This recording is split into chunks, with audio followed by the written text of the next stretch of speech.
No dating apps, no restaurants, no engagement rings. And yet, Native American men and women fell in love, deeply, completely, sometimes tragically. They chose partners, built families, raised children, grew old together. They felt jealousy, they felt heartbreak. They felt the specific, terrifying feeling of wondering whether someone you liked actually liked you back. For thousands of years, all of that happened, all of it, without a single one of the things modern culture tells you are necessary for love to exist. So how did it actually work? How did a young Lakota man let a woman know he was interested? How did a Cherokee woman choose between two men pursuing her? What happened when things went wrong? What happened when they went right? The answer is stranger, more beautiful, and more surprisingly human than most people expect. And parts of it will make you wonder whether everything modern dating has added to the process has actually made it better, or just more complicated. Let's find out. Before we talk about courtship, flirting, or choosing a partner, we need to understand something fundamental, something that changes everything about how Native American romance actually worked. Your social world was tiny. Most tribal bands across North America, whether plains, woodland, desert Southwest, or Pacific Coast, lived in relatively small, tight-knit groups. You knew everyone around you. Not casually, not from a profile picture, deeply, completely, in the way you only know people when you see them every single day for years at a time. You watched how someone behaved when the hunt failed and there was no food. You saw whether they shared their last portion or kept it. You watched how they treated elders, how they handled their temper, how they performed under pressure when danger arrived without warning. You knew whether they were reliable, whether they were kind, whether they were honest. There was no hiding behind a carefully constructed image, no filtering, no presenting the best version of yourself for 60 seconds on a first date. The real you, one every part of it, one was visible to everyone, all the time. And this changed attraction completely. In modern dating, we often try to impress strangers as quickly as possible, but in a tribal community, everyone already knew exactly who you were, which meant what actually mattered wasn't how you looked on your best day. It was your reputation, one, built slowly, over years, through how you actually lived. Anthropologists studying surviving hunter-gatherer communities consistently find the same pattern. Generosity mattered enormously. Humor mattered. Reliability mattered. The ability to stay calm under pressure mattered. Because in a world where survival depended on cooperation, a partner wasn't just someone to share a teepee with. They were someone the entire community depended on too. Here is where most people's mental image of Native American romance completely breaks down. One, because what actually happened looks almost nothing like anything Hollywood has ever shown you. Among many Plains tribes, including the Lakota and Cheyenne, one of the most well-documented courtship traditions involved the flute.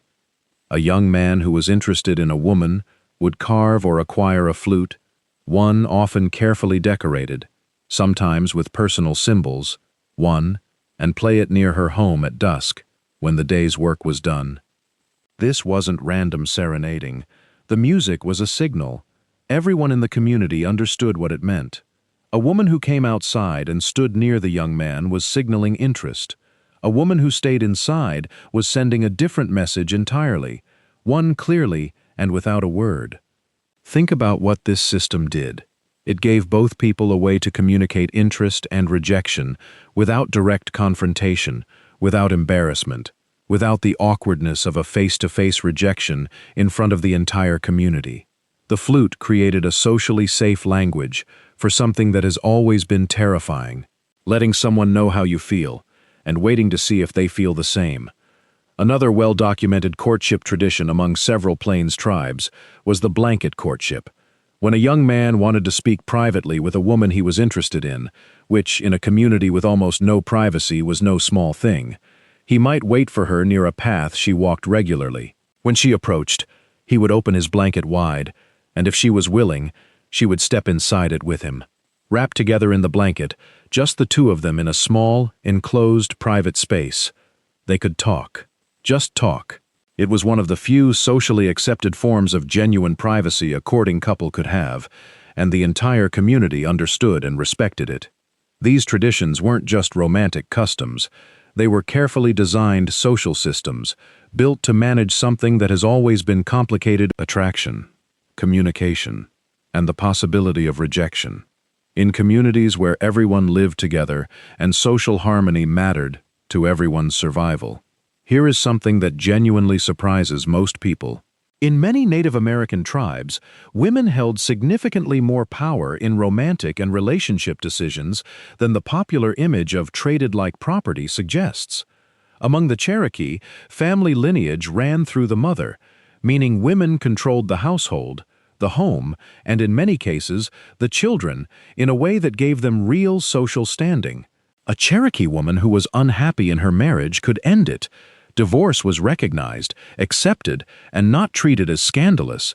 The home often belonged to the woman's family, meaning if a marriage ended, it was frequently the man, not the woman, who left. Among many Plains tribes, a woman's consent was considered essential to a legitimate marriage. Families might propose matches, gifts might be exchanged between families as a formal acknowledgement of the union, but a woman who refused consistently was not simply overruled in most documented traditions. Were there exceptions? Absolutely! Tribal practices varied enormously across hundreds of distinct nations, and individual experiences varied just as much. But the blanket image of Native American women as purely passive figures in their own romantic lives is historically inaccurate for a large number of tribes and time periods. Women also used their own social signals, their own community networks, and their own reputations to communicate interest or disinterest in ways that were understood by everyone around them. Because in a small community, communication happened through every interaction, not just words. In many tribes, once mutual interest was established, courtship moved into a more formal phase, and this is where family became central. Among several Plains tribes, a man who was serious about a woman would approach her family with gifts. Horses were among the most valued gifts possible on the Plains, a demonstration of wealth, hunting success, and the practical ability to provide for a family. The number and quality of horses offered communicated how seriously the man intended the proposal and how much he valued the woman he was asking to marry. This wasn't buying a wife, though it is sometimes mischaracterized that way. It was closer to a formal demonstration of capability and sincerity, a public, material statement that said, "I am able to provide. I am serious. I am asking your family to trust me with someone you love." The woman's family, in turn, would often reciprocate with gifts of their own, demonstrating their respect for the man and his family and signaling acceptance of the union. This exchange created a formal bond, not just between two individuals, but between two families, which, in a small, interdependent community, mattered enormously for long-term social stability. Here is the part of the story that feels most surprisingly modern: rejection, heartbreak, and the complicated aftermath of relationships that didn't work out were just as real for Native Americans as they are for anyone today. In communities where everyone knew everyone, a rejection wasn't private. The young man whose flute playing went unanswered, everyone knew. The couple whose marriage ended, everyone knew. Jealousy, rivalry, grief over lost love, these emotions were documented in oral traditions, songs, and stories across dozens of tribal nations. Many tribes had specific songs for longing and heartbreak, sung alone or in recognized social contexts that acknowledged this pain as real and legitimate, rather than something to be hidden or dismissed. And yet, moving on was also normalized. Many tribes accepted remarriage and new partnerships without the social stigma that attached to divorce in many other cultures during the same historical period. Life was difficult enough without being permanently defined by a relationship that had ended. The community needed everyone functioning, contributing, and able to form new bonds when circumstances changed. Here is what stays with you when you look honestly at how Native American courtship actually worked.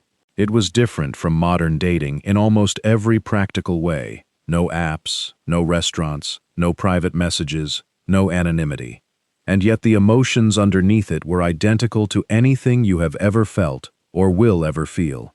The nervous energy of playing a flute outside someone's door, not knowing if they would come out. The specific, quiet intimacy of two people wrapped in a blanket, talking in the only private space available to them. The pride of arriving at a family's home with horses, making a formal case for the person you wanted to spend your life with. Underneath all of it, the same fear of rejection, the same hope, the same complicated, inconvenient, completely irrational human need to find someone who chooses you back. Archaeologists have found ancient Native American burials where two people were laid to rest side by side, close enough to suggest they were placed there deliberately, together. Someone chose that.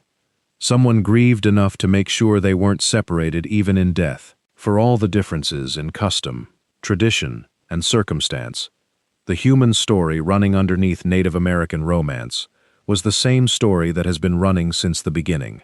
People, searching for connection in an uncertain world. If this gave you a new perspective, let me know in the comments, and subscribe for more deep dives into the real history behind how people actually lived.